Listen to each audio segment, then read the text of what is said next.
私は広島で生まれ育ちました。毎朝祖母と一緒に平和記念公園を散歩するのが幼い頃の日課でした。その頃の私はそこがどれほど特別な場所なのかまだよく分かっていなかったと思います。けれど大人になった今ははっきりと感じています。あの場所は日本にとってだけでなく世界にとっても命と平和の意味を問い続けるとても大切な場所なのだと。今こうして私たちが日々を生きていけることは決して当然ではありません。でも偶然でもないのです。これは先人たちが命を懸けて私たちに残してくれたチャンスでありギフト。この感謝の気持ちを私は決して忘れたくないと思っています。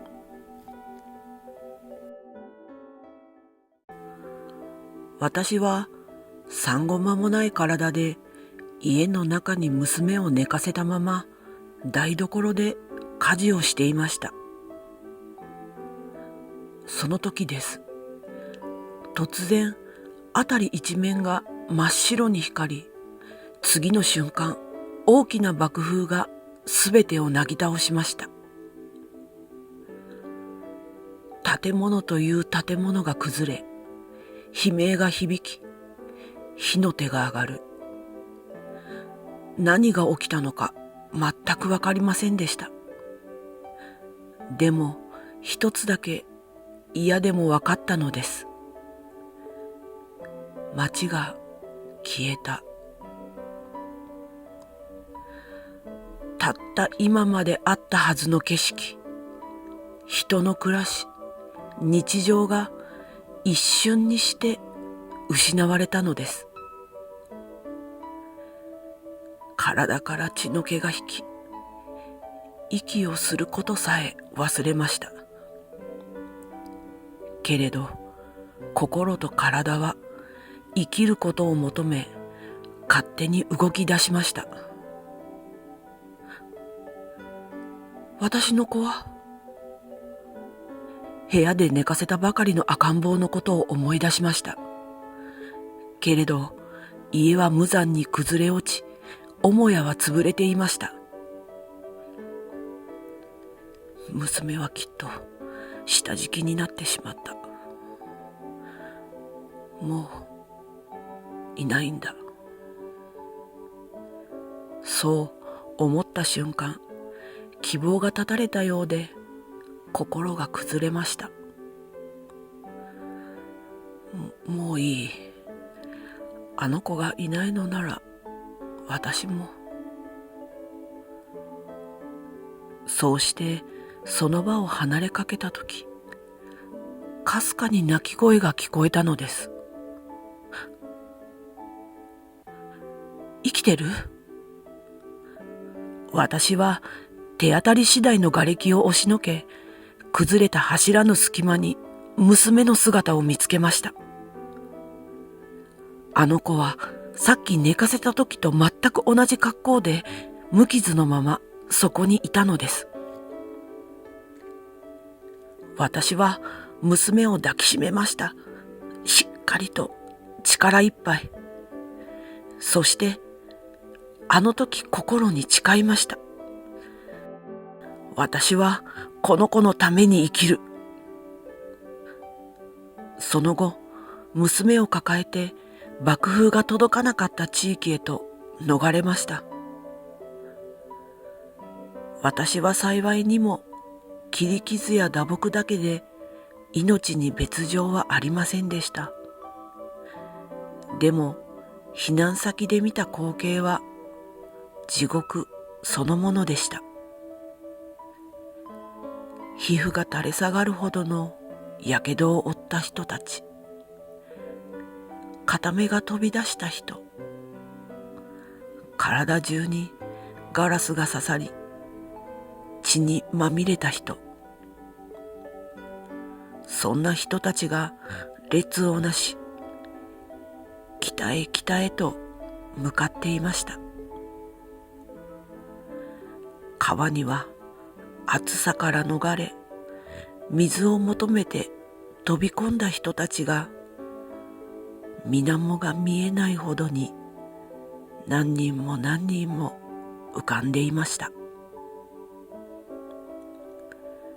私はあの日のことを一生忘れることはありません。私は山口県で生まれ育ち、看護学校を卒業して間もない頃でした。広島市内で看護の応援が必要だと知らされ、仲間と共に広島へ向かいました。市内での活動が一段落したある日、翌日からは北部の施設へ移動するよう指示が出ました。友人だけが市内に残ることになっていたのですが、私も一緒に行きたいと泣いていました。その言葉と表情がこの先私の人生にずっと残り続けることになるとは、この時はまだ知らなかったのです。翌朝、私たちは北部の小学校へ移動し、応援活動を始めました。今日も暑くなりそうだね。そんな何気ない会話を交わしながら、私は現場に立っていました。その時でした。南の空が大きく白く光りました。みんなで目を凝らすと、小さな飛行機が見え、パラシュートのようなものがふわふわと落ちていくのが見えました。市内が空襲を受けたのかもしれない。すぐに応援に行こう。兵士や看護婦がトラックの荷台に乗り込み、市内へと向かって走り出しました。けれど、しばらく走ったところで信じられない光景に出くわしたのです。怪我を負った人たちが長い長い列を作りながら、私たちと逆の方向、北へ北へと向かって歩いてきていたのです。皮膚が焼けただれて垂れ下がり、血に染まった衣類のまま足を引きずりながら、私たちはその様子を見て悟りました。市内へ行ってももうどうすることもできないと。そして急いで北の施設に戻り、負傷者の受け入れ準備を始めました。ほどなくして施設は重症者でいっぱいになりました。建物の中だけでなく、校庭にも負傷者があふれました。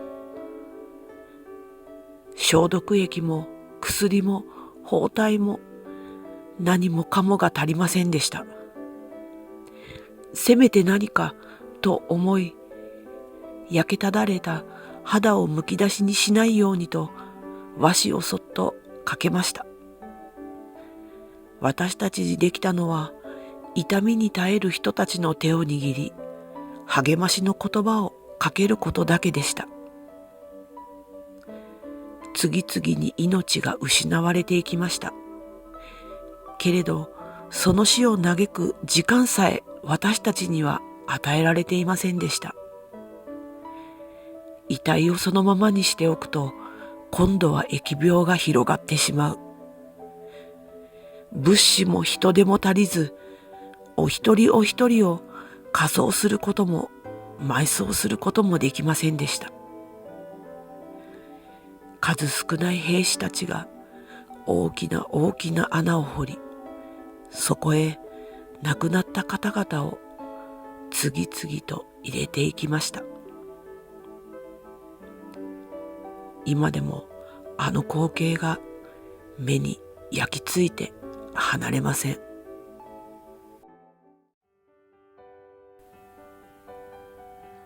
母の実家は山口県の小さな町にあります。私はずっと被爆者は父方の祖母だけだと思っていました。けれど母方の祖母がその体験を話してくれたのは祖母が亡くなる約10年前。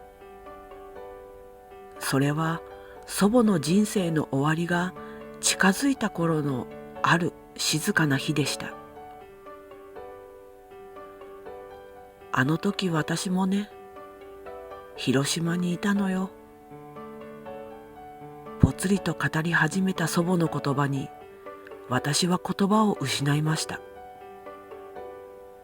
それまで祖母は何も話してくれなかった。いや、話せなかったのかもしれません。自分が見た地獄のような光景、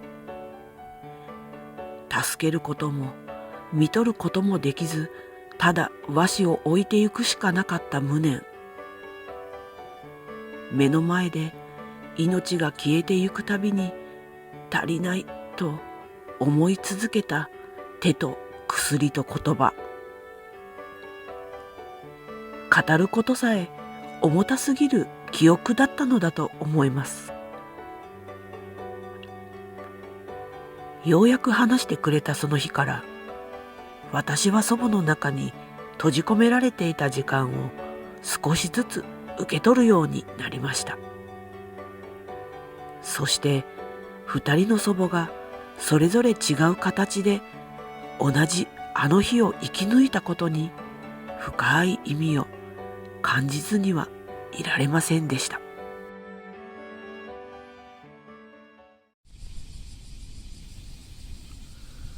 私は毎年8月6日、原爆が投下された日にライブで平和について語っています。けれど、いつも途中で感極まって言葉が詰まってしまうんです。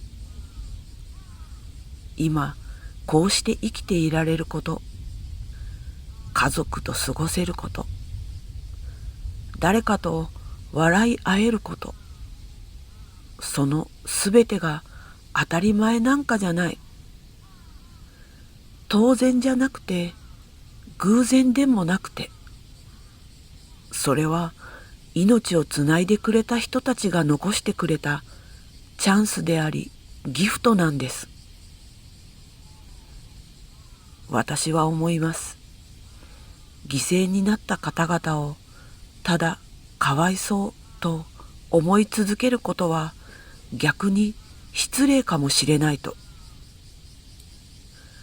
あの人たちは尊い命をもって私たちに大きな気づきを与えてくれた。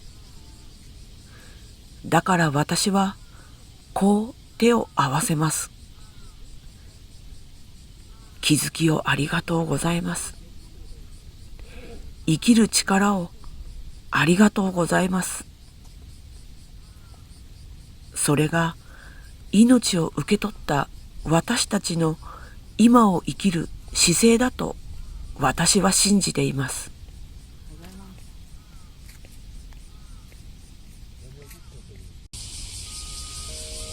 あの日から80年が経ちました。命を失った人たち、大切な誰かを失った人たち、今もなお心と体に傷を抱えながら生きてこられた方々、そしてその思いを引き継いできたすべての人たちへ、私たちは確かに今を生きています。この命は先人たちがくれたもの。祖母たちが全身で守ってくれたもの。見えないたくさんの祈りや思いの上にこうしてつながっているんです。そして私たち日本人は世界で唯一原子爆弾が落とされた国に生きる者として、その現実を背負ってきた広島や長崎に暮らす者として、この言葉を静かにでも確かな思いを込めて伝えたいのです。憎しみでもなく、悲しみだけでもなく、ただまっすぐな感謝と希望を込めて、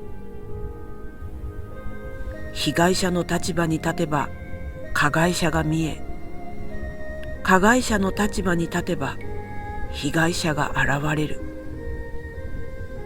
けれどそのどちらにも大切な人を守りたいという同じ祈りがあるのだと私は思います。だからこそこれからは互いの痛みと願いを理解し合いながら、その共通の心を土台にして手を取り合って生きていく時代へと歩んでいけたらと願っています。もう戦うのはやめませんか？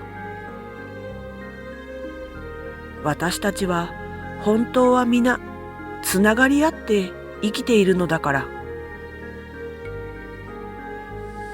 人や動物、植物に命があるように、風にも水にも大地にも命が宿っています。そして地球も宇宙もきっと生きている存在です。私たちはこれからどんな世界を作っていくのでしょうか。その選択は私たち自身に委ねられています。まだ見ぬ未来の子孫たちのために、今を生きる私たちにできることがきっとあるはずです。どうかこの小さな語りが誰かの心に届きますように。そしてその心がまた別の誰かの光になりますように。私はこれからも生きていることへの感謝を忘れず、平和を享受し、これを語り継いでいきます。最後までご視聴ありがとうございます。そしてどうかあなたが今日も平和でありますように。